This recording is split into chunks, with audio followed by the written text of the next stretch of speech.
Human Development Presentation for ASCD 550, University of La Verne. The topics that will be presented are autism, bullying, gang association, dropout, and resilience. Throughout our research, we have identified three commonalities: early identification, collaboration and support, and resilience. Autism spectrum disorder is a classification of developmental disorders sharing a spectrum of impairments that impact social interaction and communication with restrictive and/or repetitive interests or behaviors. These persistent differences will occur across different environments and throughout an individual's lifetime. Approximately 1 in 59 people are diagnosed with autism spectrum disorder. Research has shown that children with autism greatly benefit from early identification and intervention. Behaviors will typically present in early childhood, but an infant as young as 6 months of age can display early signs of autism. A child can be diagnosed as early as 18 months old, but is more commonly diagnosed between the ages of 2 and 3. The child development specialist provides support at the early childhood level to aid early identification of developmental delays and intervention by creating a support plan and assessing the child's progress. Children with autism spectrum disorder need appropriate supports in order to experience academic, social, and behavioral gains in school. The growing body of research on school interventions has shown interventions that are individualized, utilize a collaborative approach, with evidence-based strategies are most effective. The severity of social, communication, and behavioral impairments vary widely depending on the individual. The challenges that each child faces are unique, and therefore their interventions should be individualized to meet the needs of the specific child. Research has shown that collaboration between parents and family, the school system, and other health professionals is important to achieve the best results for children with autism. The school counselor serves as an advocate for children to receive proper accommodations and interventions, a resource to parents and the school system by consulting with them, and a communicator between all stakeholders. Research has shown that research-based interventions are most effective for children with autism. The TEACH program, applied behavioral therapy, and cognitive behavioral therapy are three evidence-based interventions currently utilized within schools.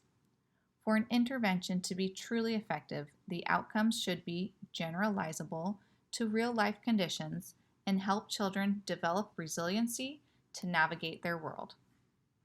Hi, my name is Kristen Kelly. I did my literature review on bullying in elementary school.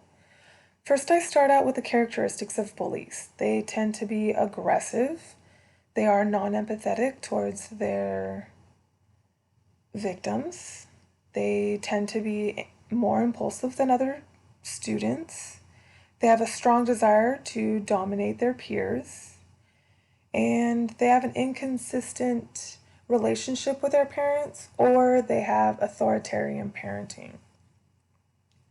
The consequences, if not taking care of bullies, they may have criminal actions. They may end up in juvenile hall or jail time. They also may end up passing it along to a new generation. Sometimes they are victims or involved in domestic violence as they get older. The characteristics for victims, they usually have an avoidant attachment. They are normally physically weaker than their bullies. They may have low self-esteem and high social anxiety.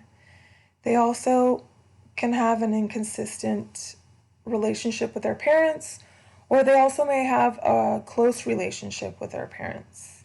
Consequences for victims, they may have lower grades than other students. They may deal with depression, and they may commit suicide or go after the bullies. Their family relationships can also deteriorate. Now, we talked about early identification, collaboration, and intervention. school-wide programs, getting everyone involved, parents, students, teachers, administration, the paraeducators, counselors, everybody at school needs to be involved. We need to raise awareness. These children need to be talking to each other about it, making sure that adults understand that it's not wrong to tattle on somebody who's making fun of them or making fun of someone else. Extra supervision with the younger generation or the younger students on the playground. And then make sure that there's clear consequences for students that are bullying. Intervention, find the early signs of aggression and take care of it with those children. Teach them behavior management, teach children self-control strategies, social skills for everyone, and individual counseling for those students that need it. The purpose of my literature review was to review the effects of bullying on adolescent development, as well as find effective interventions that help improve student behavior, and school counselors' role in addressing issues of bullying with other stakeholders. Some of the effects I found throughout my research was that bullying can lead to depression, anxiety, and suicide ideation, especially amongst this group. Childhood victimization can lead to short-term and long-term mental health problems for these adolescent students. In relation to our three themes, early identification, I think it's very important that staff members and teachers understand students' emotional needs. Paying attention to signs within the classroom can really help address the issue of bullying within our student population. Collaboration. There's many school-wide interventions that have been implemented throughout schools to help reduce the amount of bullying that occurs within our school system. So many programs such as positive behavior interventions and supports, classroom-wide interventions, and motivational interviewing have been implemented in schools to improve student behavior. I will further discuss these three interventions in our next slide. Resiliency. Many students have can have long-term student success. So with the use of collaboration of administrators, school counselors, parents, policymakers, and the community, working together to help improve student behavior and reduce bullying behavior that occurs in our schools. Working together can lead to positive development and long-term success for our students' socio-emotional well-being. The three main interventions that I discussed throughout my research were school-wide PBIS, classroom-wide PBIS, and motivational interviewing. School-wide PBIS has been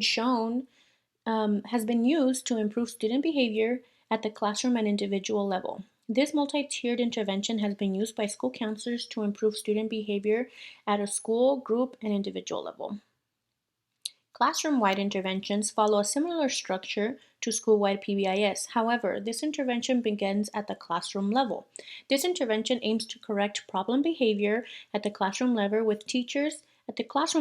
with teachers learning to reward good behavior rather than punish bad behavior. Lastly, motivational interviewing is designed to help students who are considered bullies and help stop their perpetrator-like behavior. Motivational interviewing was first used to help decrease behavioral problems among substance abuse and alcohol users. However, researchers found this intervention to be particularly beneficial to help eliminate bullying behavior. Gang association can be a sensitive topic due to the association it has with criminal activity. Results of the research showed how multiple factors can affect gang association with students. It has demonstrated how school connectedness, safety, student behaviors, and relationships with others can affect a student's involvement with a gang. According to researchers, students' negative behaviors such as school truancy, drug use, aggression, antisocial attitudes, and delinquent behaviors can be effects of gang membership. Students were more probable to join gangs if they experienced low self-esteem and low empathy, and/or were bullies or bullied in school. Students involved in gangs were also at higher risk of experiencing emotional difficulties and internalizing their problems. School connectedness also plays an important role in gang association. Researchers discuss that because gang culture and association is not accepted in schools, gang members can feel distant, unhappy, or disconnected from school. School dropout, substance abuse, and criminal activity were also linked to school disengagement. As for school safety, it is very important for students to feel safe at school. Gang association can create a sense of protection for individuals when they feel unsafe. Instead, schools should serve as supportive and neutral grounds for students. Relationships also played an important role in gang association. Researchers discuss how positive relationships with their teachers can reduce students' level of delinquency. Students with higher levels of family support were also less likely to engage in gang membership. Positive relationships are vital for students, however, negative influences also exist. Research also reported risky peer groups influence perpetration, school violence behavior, and gang association. And the last factor was school support. Research discusses that school plays an important and larger role in youth gang association compared to socioeconomic status or the status of minority students. It was also suggested for all school personnel to be appropriately trained so they can comprehend the gang culture and collectively create supportive programs to meet the needs of gang member students. As previously mentioned, the 3 common themes we found were the following. Educators can work toward early identification or prevention by providing students with emotional support, having an awareness of student needs, and implementing prevention programs. Collaborating with all stakeholders is also important, especially with the community, which can provide additional support for students outside of school. And lastly, resilience. Students are resilient and can find a sense of protection and power in safer environments instead of in gangs. School counselors can help students become aware of their strengths and abilities and use them in positive ways by advocating for prevention and support programs for this specific population. So, high school dropout. Students drop out of high school for various reasons due to home, social, and school factors as well. Some predictors of high school dropout include transitional periods. So, between middle school and high school, the students can feel disconnected. Also, previous academic performance. This includes failing core classes, grades, and tests. Chronic absenteeism, behavioral problems on and off campus, decreased motivation, substance abuse, and social economic status. Please note that no single factor is associated with high school dropout. In terms of school characteristics, oftentimes educators focus on students' behavior and environmental factors that contribute to high school dropout. However, a school's climate and structure can impact a student's learning experience. Some of those characteristics include discipline and suspension policies, school climate, so how the student views education and do they feel safe. Low student engagement, are the students participating and do they have opportunity to develop a sense of belonging? Staff and teacher interactions, are they positive or negative? How are they treating students and labeling them? Classroom size, school counselor caseload, and public school funding, especially for those schools that are located in low-income areas.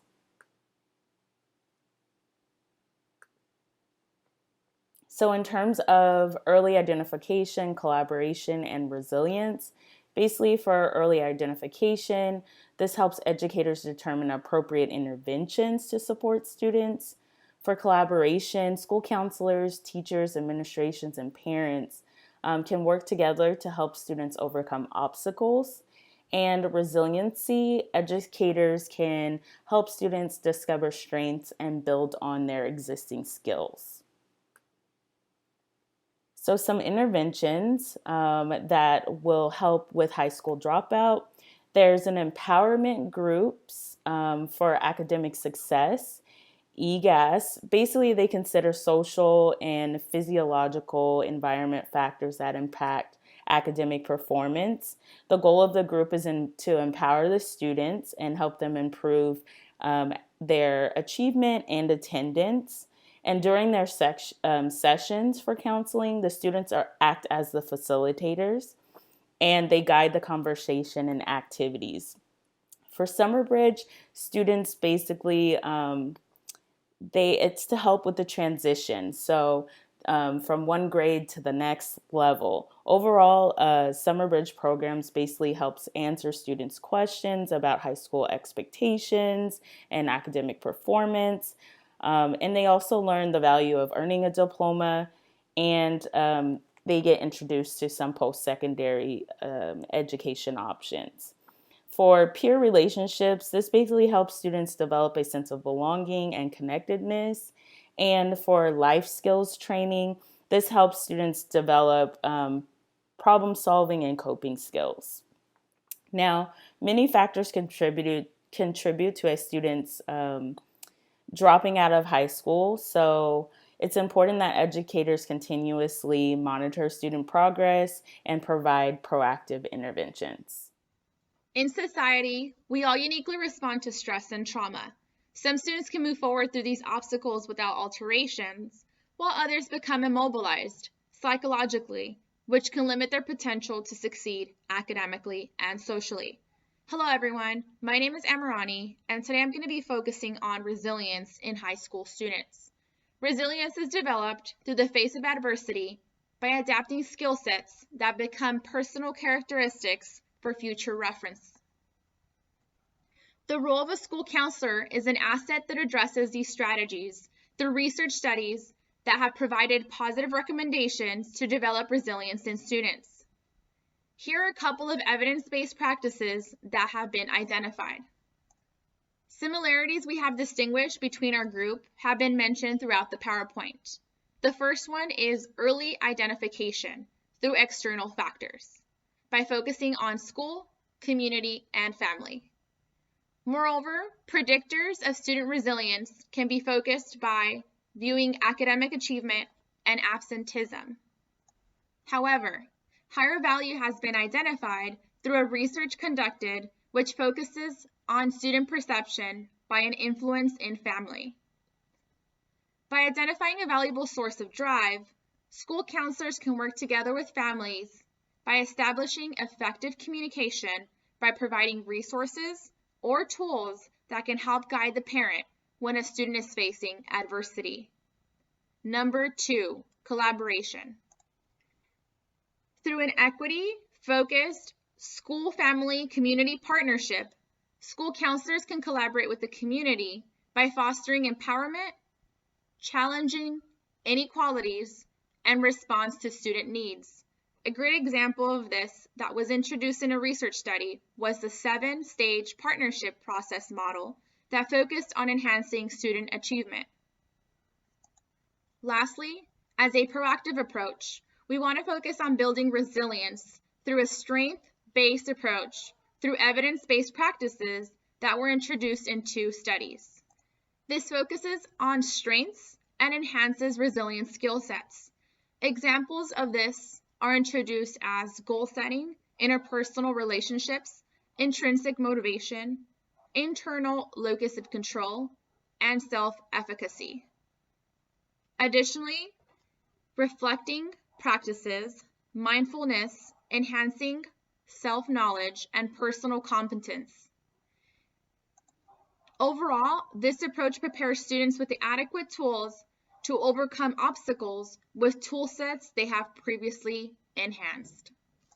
As we conclude our presentation, we want to move forward by addressing that the struggles you're in today is developing the strength you need for tomorrow. Therefore, we want to provide the resources, tools, and be able to collaborate with the community to help students succeed in education and socially. Here are our references.